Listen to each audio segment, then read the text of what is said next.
Hi guys, I'm back. It's been so long since I could film in this setup and not gonna lie, I really missed it. If you can't tell, I'm back home for a summer break and this video is a really special one because I feel like it's like a new chapter of my life. But basically today I'm going to talk about my transfer process and how I got into FIT and all the juicy things that happened during this entire process. And let me tell you, it was a doozy. And I do want to preface this video by saying that because I am a transfer and because I went to an art school, I think my process is different from most FIT applicants, which I'm assuming are like state school applicants or they're applicants that are just, coming in straight from high school.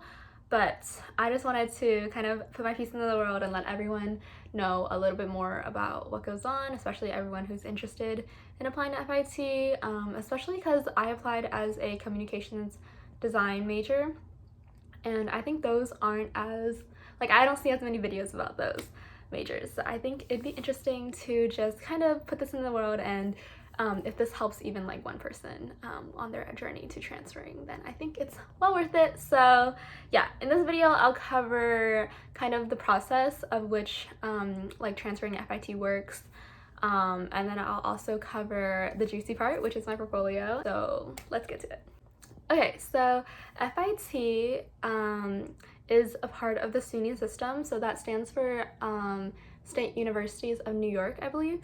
And because it's part of that system, to apply, you need to first do it through that portal. It's similar to like the UC portals for California schools, but it's called I think the SUNY portal or something. And basically you just, the application's pretty easy. There's no essay required. You literally, I think it's just kind of like demographics and basic information, and you just submit that. And I think it's like a $50 application fee. You submit that. Deadline is, I think January 1st, something like that.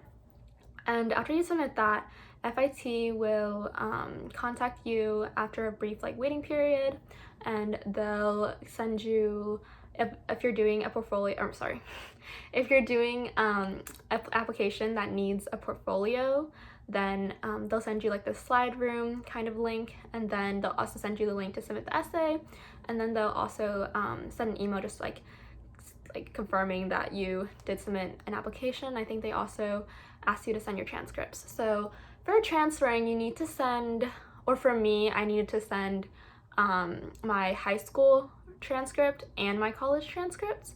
I'm not sure if that's for all transfers or is it just because I was in my first year of college, but that's what they told me to do, so that's what I did. And then I also submitted my AP credit, AP scores transcript because I had a lot of credits from AP, and that was what was basically carrying me to be able to get into the program that I wanted to get into, which was a first year graphics communication program. And this program is the accelerated version of the 2-year communications foundation program. So basically it's just cramming that into 1 year, and it's taking out all of the gen eds. So because of that, the prerequisite to apply to this program is that you need to have at least 30 credits that cover either credits from the major or covers the credits from the gen ed section. So after sending in transcripts, which is pretty easy, you just need to order them from wherever your college or your high school process their transcripts through. They always recommend sending a electronic transcript because it's just easier for them to process, and there's not any issues with it getting lost in the mail or something. So I recommend sending an electronic transcript. And then after that, you just have to do the portfolio and the essay. So without further ado, let me share my portfolio for FIT.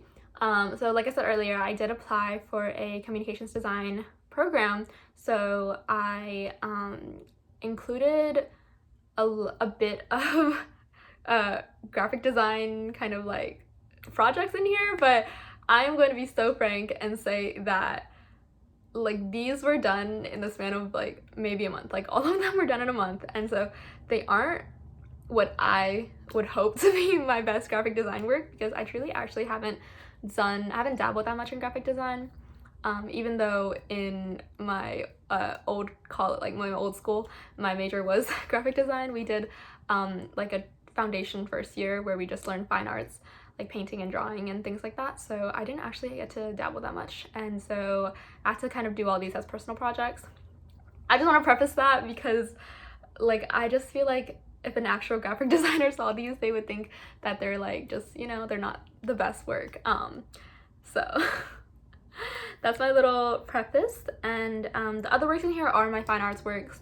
If you guys have seen my how I got into art schools yada yada video, that's kind of where I show a bit more of a full out version of the works I'm about to show, minus the graphic design works, of course. And that was because I was applying to these schools as fine art sculpture majors, but then I just decided to change my major, so that's why this is now like a graphic design portfolio, but it's still a lot of not graphic design. So just a preface, I'm talking too much, let me just get into the juicy stuff and show you guys my portfolio. So first kind of art piece I submitted was this piece called Addicted. Some of these pieces might be familiar to you if you watch my other video, because I did kind of reuse pieces, but I'll go over them a little bit if you are a new viewer, and if you are, please subscribe and like for more content, especially if you are interested in FIT, because I will be vlogging a lot of my FIT kind of day in the lives and experiences there, so I'm really excited for that. Please stay tuned. Okay, sorry, I keep rambling. So this piece is a watercolor gouache on paper, and it's really tiny. It's 5x7, and like for the slide beam, there's like a box, and you kind of just put in your description there for what you want, for what the piece means. I'm just gonna read that off because I'm too lazy. Like I can't explain this verbatim. So here we go. So inspired by the hands of Michelangelo, creation of Adam, this piece serves to represent the struggle of dragging one's self out of addiction. We live in a world where most people spend half their time looking at augmented box of reality, scrolling through pictures of others living the lives they wish they had. Every day I submerge myself in such a reality, but in certain moments of clarity, I find myself wanting to pull the me that is so submerged in these false realities out. This is the first piece I made where I felt fully involved in every piece of the art. On a Saturday morning, I covered my hands in hand soap, used my fingers to balance my phone on a shelf ledge, and swiped to start recording. After awkwardly posing my hands in various positions, I sat down on my desk and started sketching the just created reference photos of my screenshotted posed hands. Okay, that's the first one. And then next we have this piece called Glamor. So this is also watercolor and gouache on paper, but it's 20 by 15 inches. So for this piece, the little description I wrote was, narrowed in on the soap bubbles on the previous piece, this piece shows the aspects of the addictive reality that are seemingly impossible to let go of. Each item in the bubble represents a specific addiction: substance abuse, chasing highs, romanticization, vanity, and greed. All are what humans use as distractions or toxic motivations behind their actions. However, they have such a pull that makes it hard to re-emerge from this submerged reality. Guys, I probably cut it out, but it took me so long to read that. I don't know why I use such like words that were very tongue twisty, but oh my. Okay, so this is the process of these two pieces. I put these two pieces first because I wanted to show them kind of this is what I would say is like my artistic practice. It's definitely like works that I think fully embody what I want to be as an artist. And because of that, I think they were very representational of my work and my like beliefs as a person. So I included these first, and I kind of tied them together by including this, which is kind of the reference photos. So for this like media, I put the description as, these two pieces are part of a larger portfolio collection regarding the topic of la vie en rose, or seeing through the rose-colored looking glass. This portfolio explores whether or not it is true to view life positively while ignoring all ills, or will a sugar-coated reality eventually become destructive. The top row shows sketches of addictive and self-taken reference photos. The middle shows sketches of glamour. The bottom shows the planning of the entire portfolio with thumbnails and thought mapping. So if you're curious about these two pieces of work, you can check out my 3D design, how I got a 5 AP portfolio video where I kind of explain these two pieces in the context of their kind of what's called a sustained investigation. So they kind of go in a bigger collection, like I said earlier, and I am really, really proud of actually the entire collection, so please check it out. Moving on. This next piece is called I Am What I Am, and there's a Friends translation that I'm going to put here, but I'm not going to be able to say, so I'm not going to try. But this piece is multimedia. This piece is yarn, gouache, and watercolor on paper, and it's 20 by 16. Oh, sorry, 20 by 18. And the description for this one is that emotions affect me more than most people, and I willingly let them pass over me. I like to feel and take everything in before I let it go. I started this piece in an extremely somber state, crying as I drew the sketch. As I painted the background, my sorrow turned into a numb hurt. As I got to the painting, the body, something healed. I had felt the pain deep enough to let it go. It did not seem right to continue with my original plan, so I started using vibrant colors again, painting petals and adding yarn flowers. Through this piece, I am attempted to show the mindset that gets me through most of my somber moments. No matter what I feel, what my thoughts are telling me, it doesn't change who I am. Everything that I've accomplished, everything that I'm capable of accomplishing, and everything that I am will never change, even when I feel like it will. Yay! I think I'm really proud of this piece for the message that I just said, but also for what it now reminds me of, because there is a very specific moment that this piece kind of carries a specific memory for myself. And I think art is kind of a time capsule in that way, and it's like a little memory box in that way, because when you look at it, you can revisit a time in your life. So yeah, anyways, moving on. This piece is called To Be Back There. This is gouache and tulle on paper, and it's 15 by 21. And the description is, just about 3 years ago, my life consisted of me waking and sleeping, staring straight at the same window in my bedroom. This window. I slowly started to hate this window. All of my connections to the world were cut off, and this one window in my room acted as a taunt. I could see the world but couldn't be a part of it. I painted this as a form of catharsis, hoping that by manipulating the window to be one where the outside world can come in, my yearning to live again in the world would lessen. So this piece was clearly made in quarantine. I wanted to put this piece in because I think it's a piece that really, it shows that I was able to interact with the world, quote unquote, like kind of what's going on around me, like real time, real life situations, if that makes any sense. I feel like people aren't creative enough with their art sometimes, and it's something that I put a lot of pride in, is that like with every piece I make, I want to have a lot of meaning. So I think this piece is really representational of that. Moving on, this is a multimedia piece. This piece is called Gina. It is a wire sculpture, so it is made out of 2 different types of wire, and the measurements for this is 8 by 8 by 12.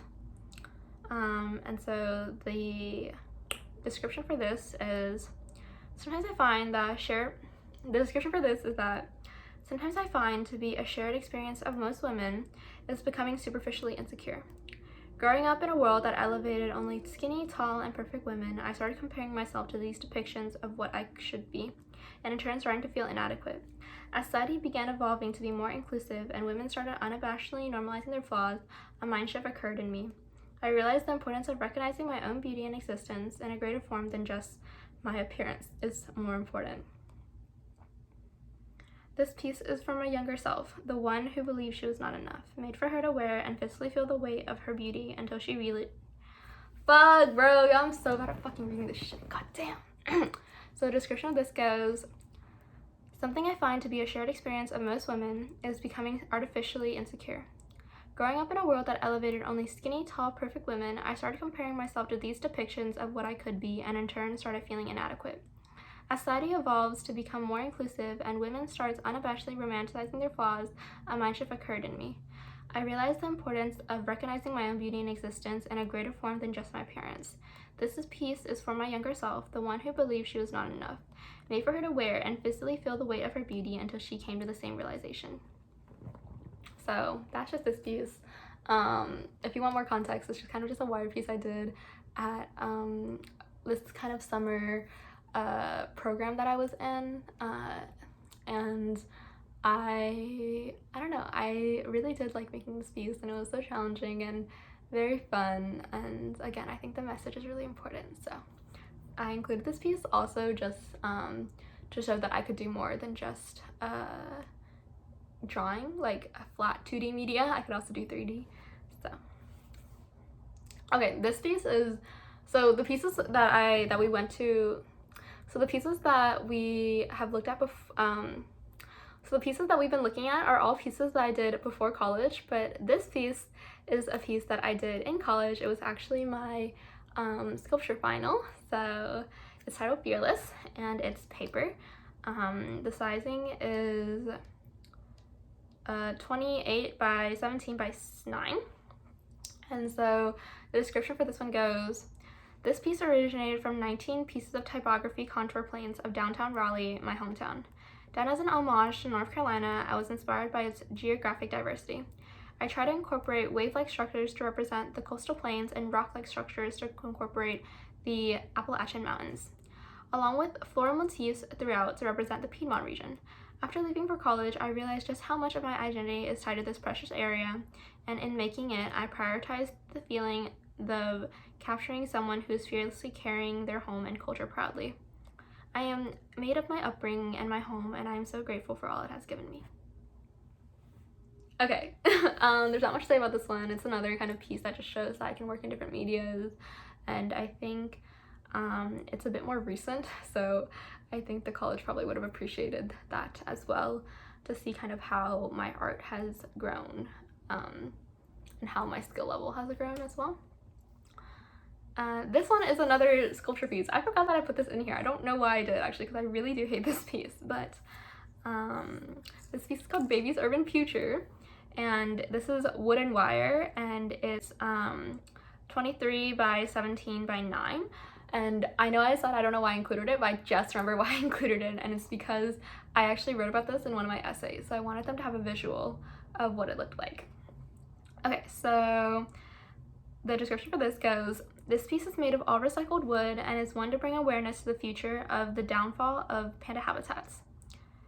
The piece incorporates a baby panda lying below a baby mobile. Upon further inspection, one will realize the items hanging on the mobile, cars, skyscrapers, axes, etc., reflect a grim future for the panda habitats, one of deforestation due to urban needs.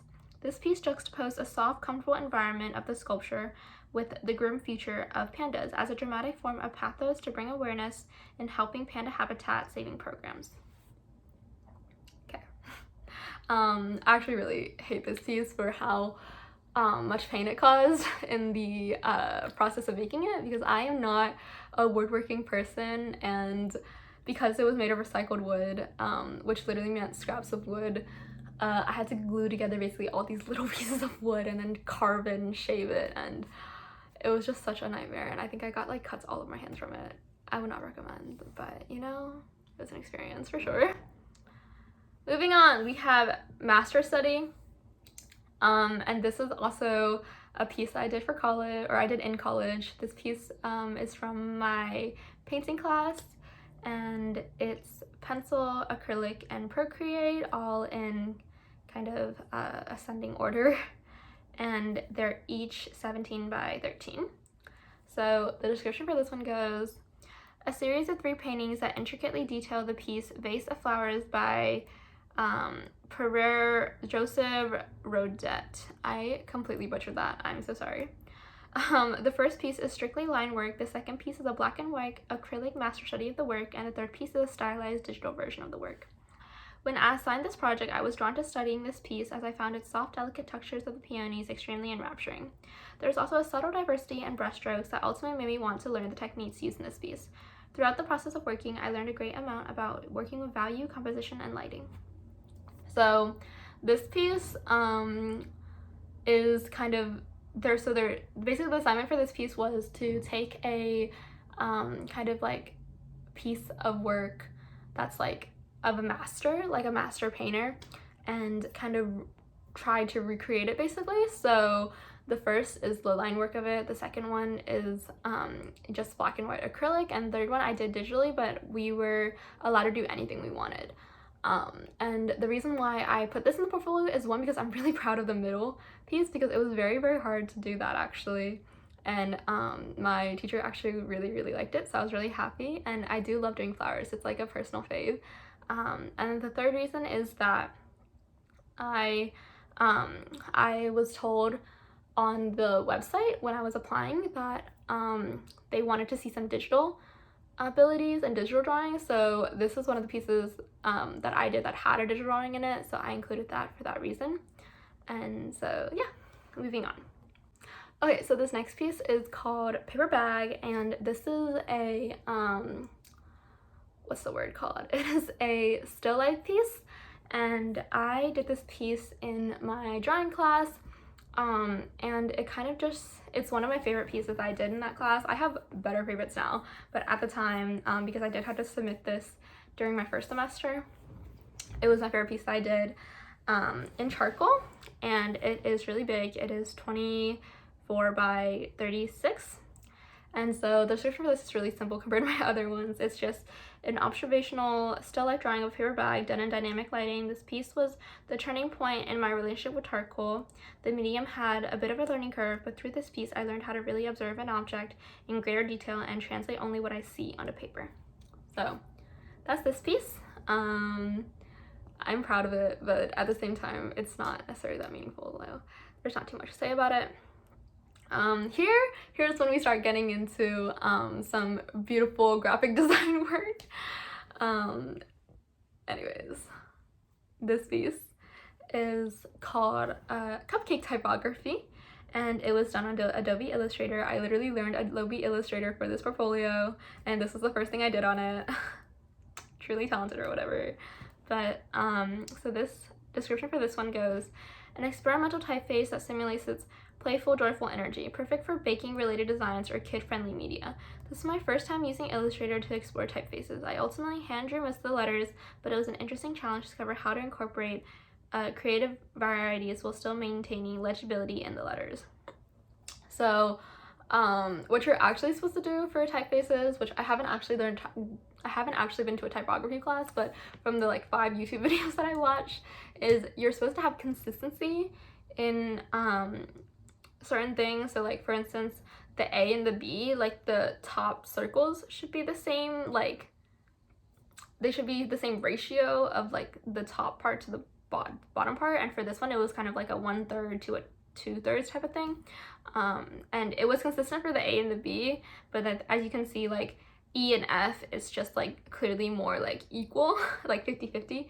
I don't know if that makes any sense, but basically I wasn't doing what I probably should have been doing with this, but I just wanted to show that I had interest in communications design, and I did know a little bit about it, so this is what we ended up with. Next we have the Welsh packaging rebrand. So this is also done on Adobe Illustrator, but then I used Photoshop to kind of piece it all together.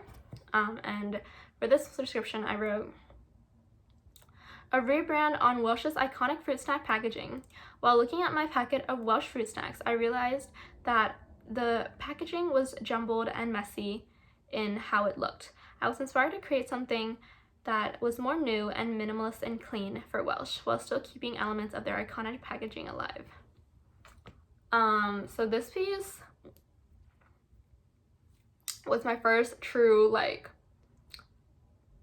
graphic design, like big graphic design project, and let me tell you, it was more challenging than you think, because you think it's really easy, right? But I had to do all of these fruits digitally, like myself, on Illustrator, which is not that easy to do. And low-key the whole time I was thinking about how easy it is to do on AI, but it's okay. Anyways, moving on. After that, I put in a process pic to show all of my ideas and to show that I actually did come out with this myself. And so I wrote for this description: this was my first attempt at doing a packaging rebrand, so there was great difficulty in the process, most due to the learning curve of understanding the program. However, in the end, I learned a lot about how to navigate Illustrator and how changing intricate details makes a huge difference in design. I originally wanted to keep the organic homegrown farmer aesthetic of the original packaging, but later realized it came off too unprofessional and decided to make it extremely modern. Reflecting on this project, I would definitely try to create a design that has elements of both to create more of a unique selling point.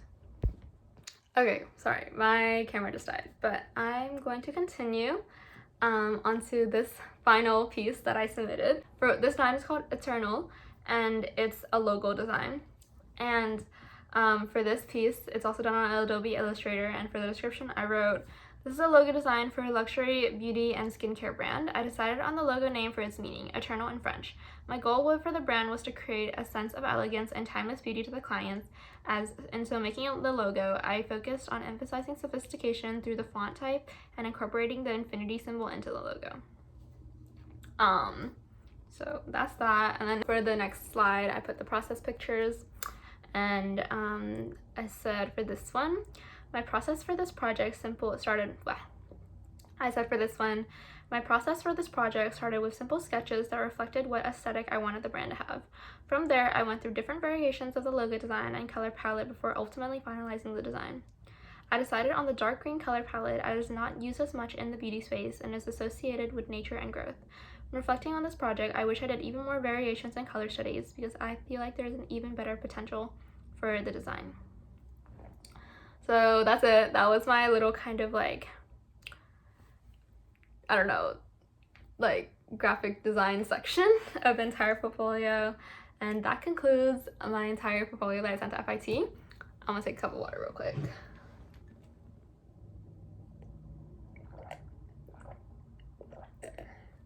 That was so much talking. I'm so sorry that you had to listen to me ramble, do all that, and listen to me kind of butcher my words because I don't know why I wrote the most complex descriptions to read, but I did. So, whew.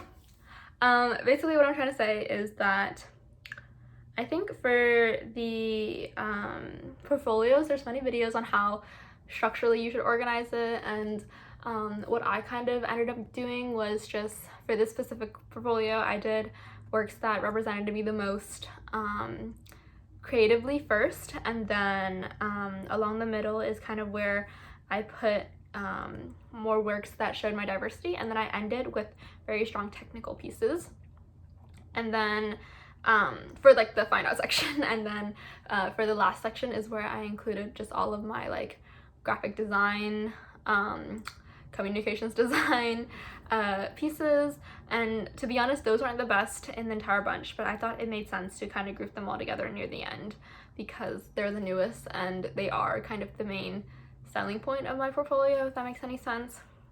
So that's just kind of how I did it. That's not how you probably need to do it, but I'd say that since this portfolio to get me in, having 3 kind of like communications designy types of pieces of work to show really kind of show your interest and show your ability in like this major, and I think that kind of shows a level of confidence and a level of like indication of how well you'll do in the program, which will probably have like, it'll probably give you a better chance at getting in.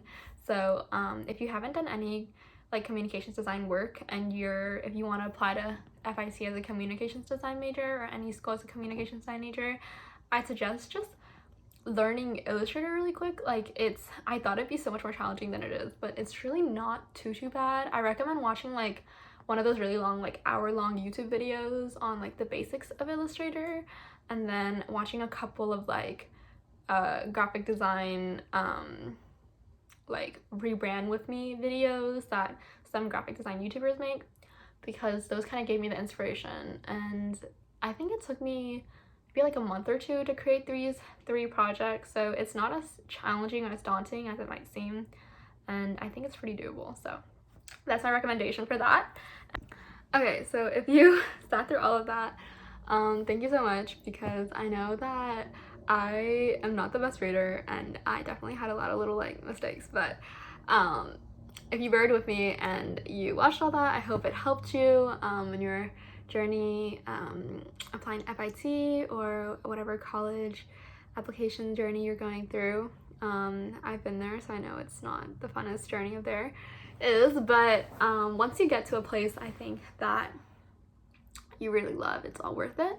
and I think I'm praying that FIT is going to be that place for me, and I'm really excited for what's to come. So I just want to end this by, I guess, giving a little bit of advice to everyone who's applying to FIT or everyone who's transferring to any school.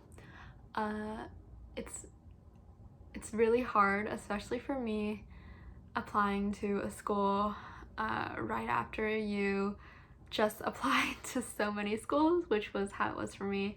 I had just gone through my college application season and got into a school, and then like coming into it, I realized that this is not the place I wanted to be, and I was essentially really miserable. And I was both miserable, yet I was also just very exhausted from the application season before. And so I had almost no drive in me to apply to another school or to seek a way out. But I just want everyone to know that if there's a will, there's a way. And, you know, like if you do nothing, then nothing's gonna change. But if you do something, then there's a chance. And if you do make it, then it's wonderful and it's beautiful and you become extremely proud of yourself. So I think it's always worth taking the chance, and it's always worth trying to improve. And in my situation, my therapist, there was an on-campus therapist that I went to that really helped me. She was great, and she basically told me that I had agency, that in the time that I was feeling the most helpless and the most like I couldn't do anything with my life, and I felt like a bit of a failure because I didn't get it right the first time. She was like, she kind of just explained to me that that's life, and that it's really normal to not know what you want when you're so young, and it's okay to feel like you need to change. She kept repeating to me that I tried something out and I realized I didn't like it, and it's okay for me to like keep that and then move on. And I think that really helped me. And then her just telling me that I have the power, like I'm paying for the institution and I'm paying for the education I'm getting, and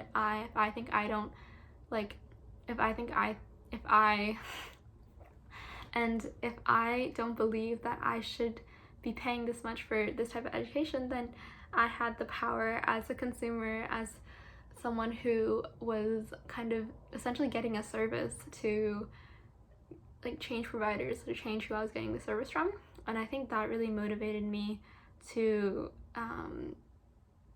try, and I think that it was one of the best decisions I ever made, and I really thank her for it.